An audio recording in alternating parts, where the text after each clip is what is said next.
bibliotecas escolares e decidimos dedicarle o día ás mulleres artistas que foron agochadas durante séculos polo simple feito de seren mulleres.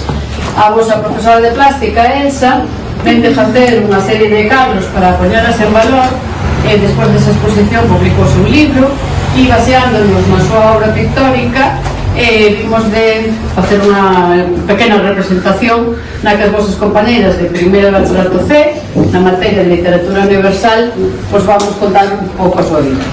Van de 3 en 3, despois primeiro empezan elas, despois van as rubias e despois as morenas. Sí, non nos ofrecemos nada.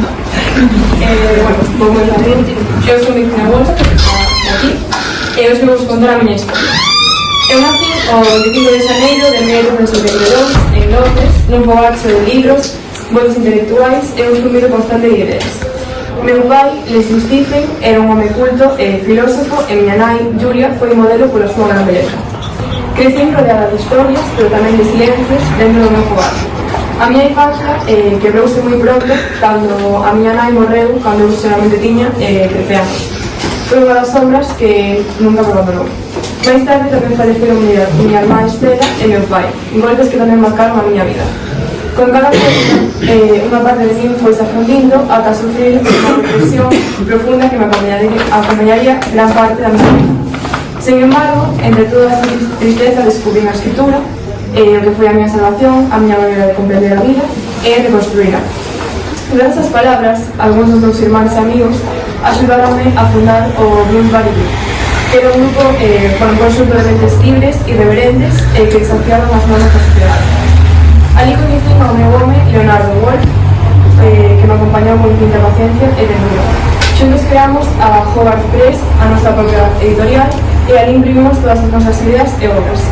Tamén escribín Mr. Dalloway, Alfaro, Las Olas e outras obras que naceron do desexo de entender a alma humana. Pero un dos meus textos máis importantes e queridos foi Unha habitación propia. Nel rendín homenaxe a todas as mulleres que, ao largo dos séculos, quixeron escribir, pensar e crear, pero non puderon. Dixen entón unha frase na que ainda creo a día de hoxe, que unha muller necesita cartos e unha habitación propia para poder escribir.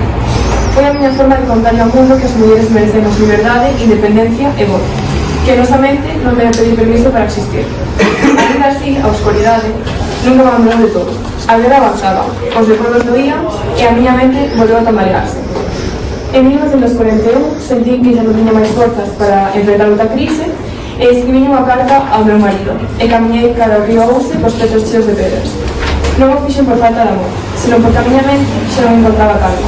Pero as miñas palabras siguen vivas e se ainda poden ser lidas, entón non marchei de todo. Escribir foi a miña maneira de resistir e cada muller que hoxe alza a súa voz sen medo é tamén parte da miña historia. Eu chamome Ana María Pierangeli. En el mundo do cine coñeceme como Pierangeli. Nací o 19 de xuño de 1932 en Cerdeña, pero me criei en Roma xunto as miñas dúas irmás, unha delas Maritza Pagán, unha actriz. Dende pequena encantábame o arte e o teatro. Entón estudaba en Roma, con 16 anos, fixen o meu debut para Domani e Trocotardi. Con esa película gañei unha Oscar d'Argento a mellor actriz, o que abriu as portas de Hollywood para mí. A productora MJM contratoume e en pouco tempo estaba traballando nos Estados Unidos. A miña primeira gran película ali foi Teresa, en 1951, que me fixo coñecida en todo o mundo e me regalou un globo de ouro como a revelación. Despois viñeron outras producións como Devil May Street ou The Secret Alice. En 1954 namorei profundamente de James Dean, un actor maravilloso. Porén, a miña familia opuxose a isto e acabei casando con Dick Cameron, con quen tive un fillo, Perry Rocco. Pero o matrimonio non funcionou e divorciámonos en 1951.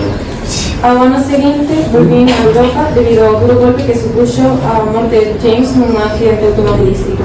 Aí seguí traballando en películas británicas, francesas e italianas, como The Angry Silence en 1960. En 1962, nun intento de refacer a miña vida, caseime co compositor Armando Trovaioli e tivemos un fillo que acabamos separando.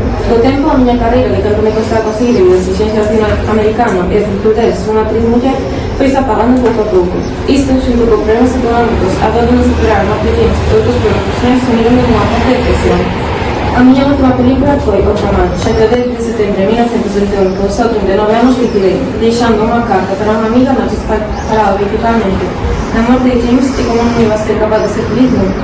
Ainda que a maior parte da xente me recordaba a miña historia de amor, eu penso que o que me definiu sempre foi a paixón polo arte e como lector por miña historia. Hola, eu chamo-me Marilyn Monroe, pero este non foi o meu ano a nacer.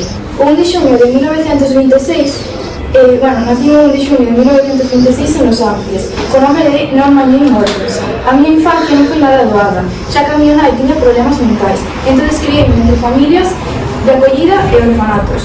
De nena encantaba ver a televisión e imaginarme que algún día podería estar ali.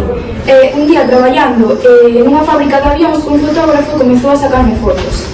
Convertíme en modelo. Chegou Hollywood, tenía un pelo de rubio e cambiei o nome a Marilyn Monroe. Ao principio solamente me daban papéis pequenos e a típica rubia tonta, pero estudiei interpretación e comecei a brillar. As miñas películas máis coñecidas son Os cabaleiros prefiren as rubias, A tentación viva viva e con falda e ao toro. Nesta última decían que me costaba tanto aprenderme os guións que os apuntaba nos muebles do plató para poder leeros, pero cando salía a escena boa, todos se enamoraban de mí. A miña vida amorosa foi moi intensa, casime 3 veces. A primeira moi nova para salir do orfanato, a segunda con un gran xogador de béisbol, pero este non soportaba que todo o mundo me mirase ao pasar, e a terceira co escritor Arthur Miller. Eu era considerada un símbolo de beleza, pero dentro da min había inseguridade e sufría de ansiedade e insomnio. O 5 de agosto de 1962 atoparonme morta no meu apartamento de Los Ángeles con só 36 anos. Algunos din que foi un accidente, outros que non, pero eso non o sabemos. Chamo-me Daphne Maurier, nacido el 3 de maio de 1907 en Londres, nunha familia moi ligada á arte. O meu pai era o actor Gerald Maurier e o meu avó o escritor George Maurier. Dende pequena sentí unha grande paixón pola lectura e a escrita. Paisei moitos veráns en Cornualles, lugar onde me inspirou unha parte das miñas obras. A miña primeira novela, The Loving Spirit, publicouse no ano 1931, pero o verdadeiro éxito chegou con Rebecca en 1938, nunha novela de misterio e suspense, que foi llevada ao cine por Alfred. Tamén se coñecías as miñas obras de América I, Miña Curma Rachel ou O Chivo Expiatorio. Ainda que moitos me clasificaban como escritora romántica, os meus libros afondan en temas como o medo, a identidade, o poder e a psicología humana. En 1969 recibí o título de Dama do Imperio Británico. Morrí o 19 de abril de 1979 en Cornualles. Hoxe en día considérame unha das autoras máis influentes do século XX e as miñas obras se dedican á literatura no cine. Bos días, chamo Madeleine Dietrich, nací en Berlín no ano 1901 e morrí en París en 1992. Son actriz e cantante e durante a miña vida traballei tanto en Alemania como en Hollywood. Fixen películas moi coñecidas como Anxo Azul, Morocco ou Shanghai Express. Son famosa polo meu estilo elegante e diferente. Gústame vestir con trajes e mostrar que unha muller pode ser libre e forte sen deixar de ser feminina. Tamén adoro cantar. A miña voz profunda fíxome coñecida en todo o mundo. Durante a Segunda Guerra Mundial apúxeme os nazis e cantei para os soldados aliados, porque sempre defendín a liberdade e a paz. Hoxe sigo sendo lembrada como un símbolo de elegancia, valentía e independencia. A miña carreira non foi doada. Ao principio, moitos non entendían o meu estilo nin a miña forma de ser, pero nunca me rendí. Sempre quixen ser auténtica e libre, mesmo nun mundo dominado por homens. En Hollywood tive que adaptarme, pero tamén aquí conseguí triunfar e convertirme máis coñecidas. Moitas mulleres seguían en mí un exemplo de forte independencia. Tamén cantei e fixen concertos para todo o mundo, porque a música era a miña maneira de transmitir emocións. Despois decidín apastarme un pouco dos escenarios, pero seguían sendo admirada e lembrada pola miña valentía e personalidade. Eu sou Greta Garbo e nací no 20 de setembro de 1965, unha rúa humilde de Estocolmo, en Suecia. A miña familia é sincera, o meu pai labrego e a miña nai mestradora. Desde nena se soñaba con ser actriz. En aquele momento se traballaba nunha barbería e deposito tras a morte do meu pai cando eu tiña 14 anos. O meu verdadeiro camiño comezou cando Maurice Stiller me descubriu. El foi un mentor, cambioume o nome a Greta Garbo e levoume para facer cine. Comecei o cine mudo e o meu primeiro papel importante foi Costa Verde y Sara. Un coñecido tanto no cine mudo como no sonoro. O meu primeiro filme falado foi Ana Cristi, en 1941. Despois de rodar os 6 anos que non tivo éxito e decidí retirarme do cine con só 36 anos. En aquel momento viví prácticamente total reclusión. A miña vida pública e a fama nunca me gustaron. Sempre busquei máis sinxela e privada. A miña fuxida da vida pública alimentou o meu mito. Nesa sombra, a lenda de Greta Garbo, a muller que desapareceu no silencio, segue viva. Bueno, hola a todos. Eu sou María Romario, pintora española, xeración 27, do movimento socialista. nací e vivei en Lugo e estudiei na Escola de Bellas Artes de San Fernando en Madrid. Onde me relacionei con artistas como Dalí, Lorca e Roberto.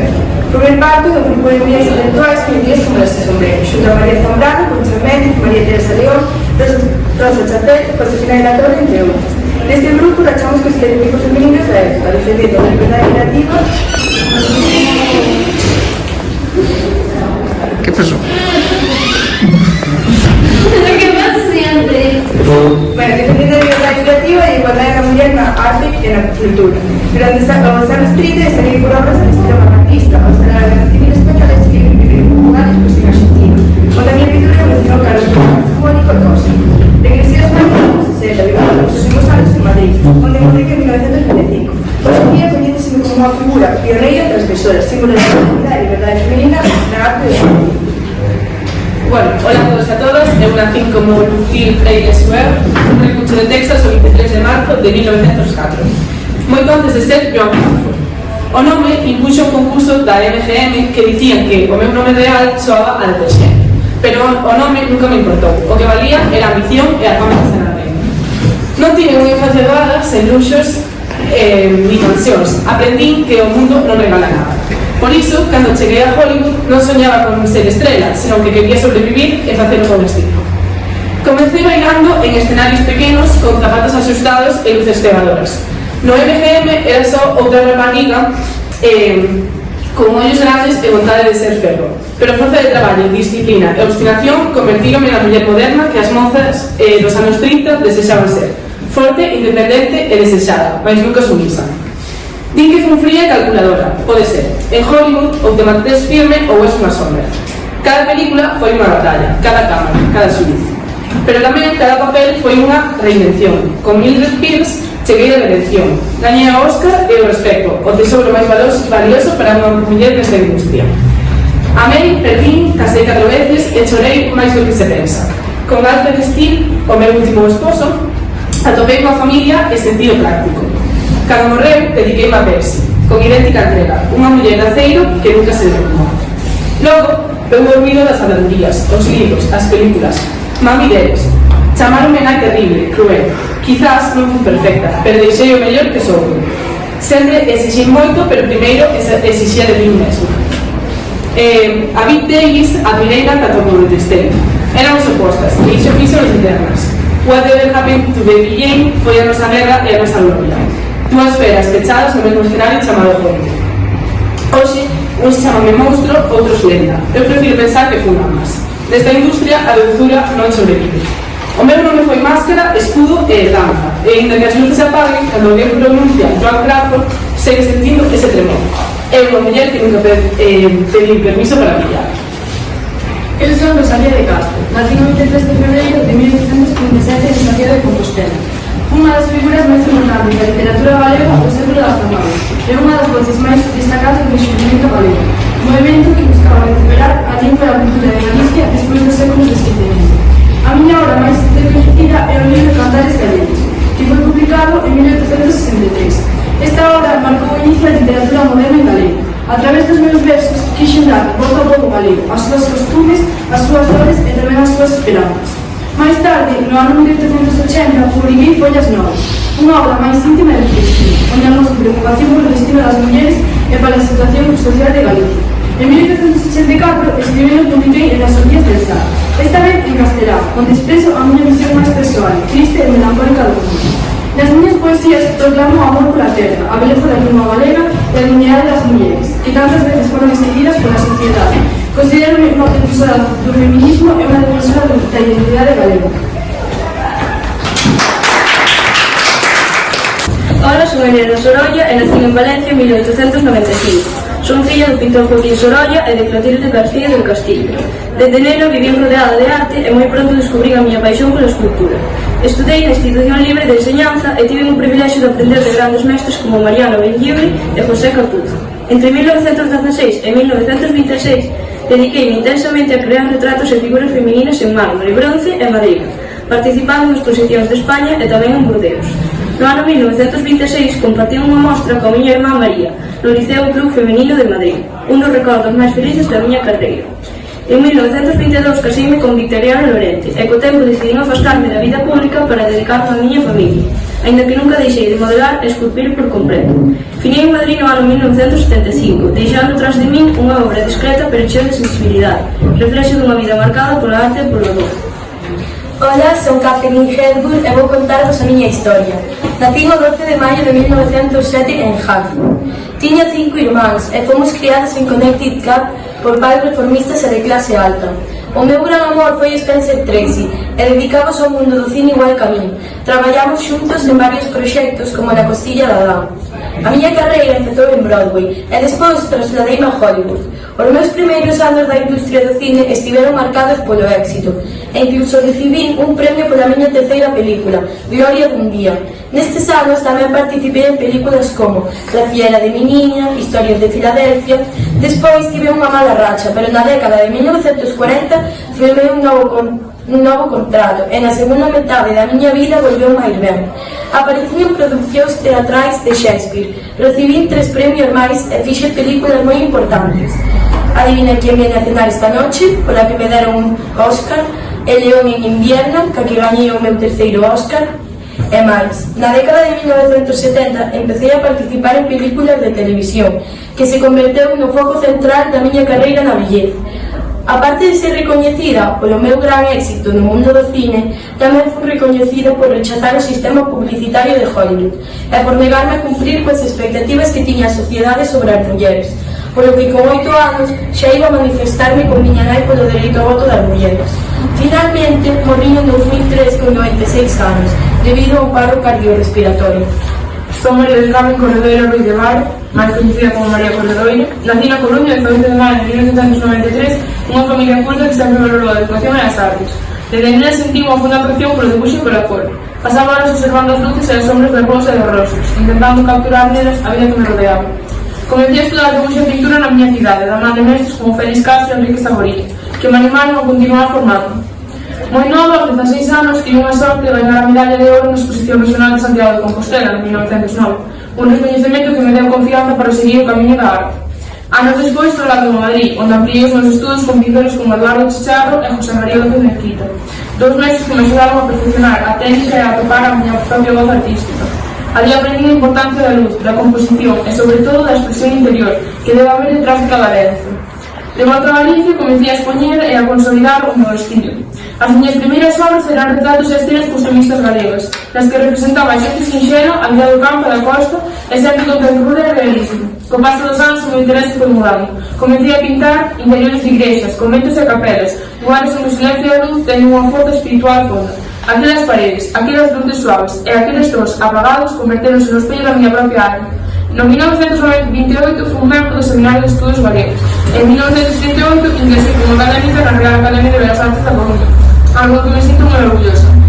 Entre as miñas obras máis coñecidas atopan Interior de Convento, Ambiente de Oración e Zaguán, todas elas cheas de sacar de requerimento que buscaba transmitir. A miña vida transcorreu casi integramente na Coruña, na rúa estrecha de San Andrés, onde tive o meu obradoiro e pasei longas horas traballando en silencio, coa compañía do cheiro a óleo e da luz do mar tentando polas fiestas.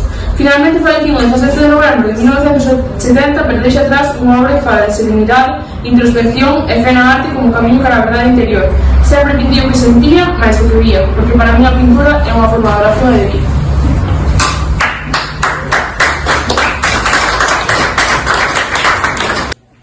Sabedes quen é? Frida Kahlo. Frida Kahlo, clarísima. Ela ven así. E... yo le traigo. Vale, moitas gracias.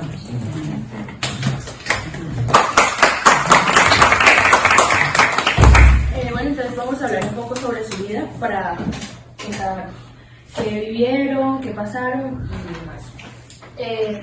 Mi nombre es Magdalena Carmen Frida Kahlo Calderón. Nací el 6 de julio de 1907 en una casa azul en un pueblo a las afueras de la Ciudad de México.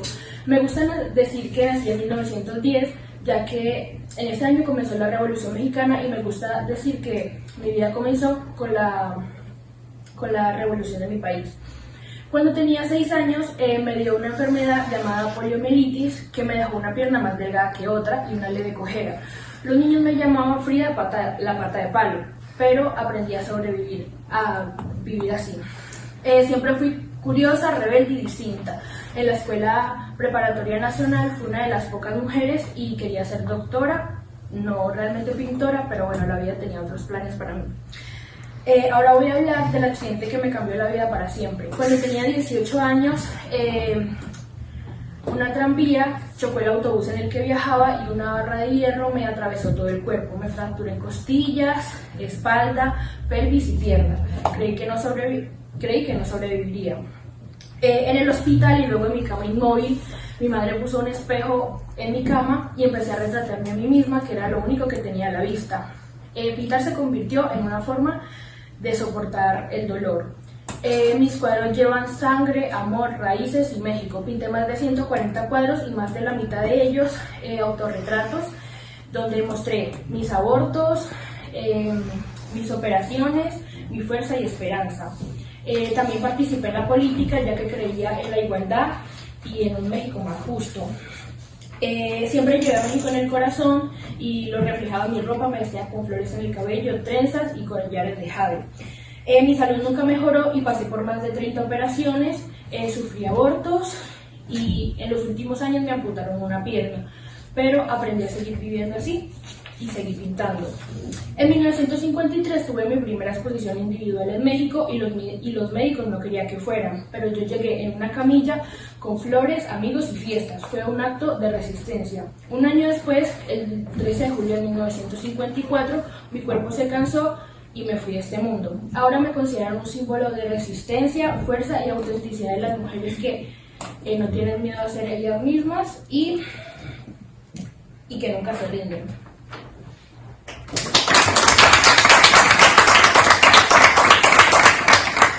Bueno, yo me llamo Audrey Helmut, nací el 4 de mayo de 1929 en Ixelles, Bélgica, y fallecí el 20 de enero de 1993 en Toulouse, Suiza. Fui una icónica actriz, modelo, bailarina y humanitaria. Mi vida abarcó momentos de glamour, pero también de profundo compromiso con causas benéficas. Era hija de Joseph Victor Anthony Ruston, un banquero británico, y la baronesa Ella van Heemstra, una aristócrata holandesa. Mi infancia fue marcada por la inestabilidad familiar y el impacto de la Segunda Guerra Mundial. Mis padres se divorciaron cuando era una niña.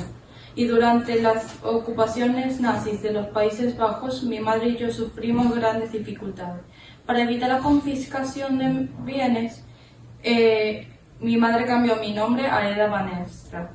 Durante la guerra participé activamente en la resistencia holandesa, realizando tareas como entregar paquetes, correo. Estudié ballet en secreto, ya que las reuniones estaban prohibidas por la ocupación nazi, y utilicé mis habilidades de baile para recaudar fondos para la resistencia. Después de la guerra me mudé a Londres para seguir mi carrera como bailarina, pero debido a la malnutrición y mi estatura no me dejaron ser bailarina de primer nivel. Por lo tanto me enfoqué en el mundo del cine. Mi carrera despegó rápidamente. Tuve un pequeño papel en la película One Wild Oat de 1951 y luego protagonicé la obra Broadway Gigi de 1951, que fue un gran éxito. Mi primer papel protagónico fue en Roman Holiday de 1953. Mi interpretación como la princesa Ana me hizo ganar un Oscar a Mejor Actriz. A partir de ahí me convertí en una de las actrices más queridas y admiradas de Hollywood. Participé en numerosas películas como Sabrina de 1954, Desayuno con Diamantes de 1961 y Wait Until Dark de 1967.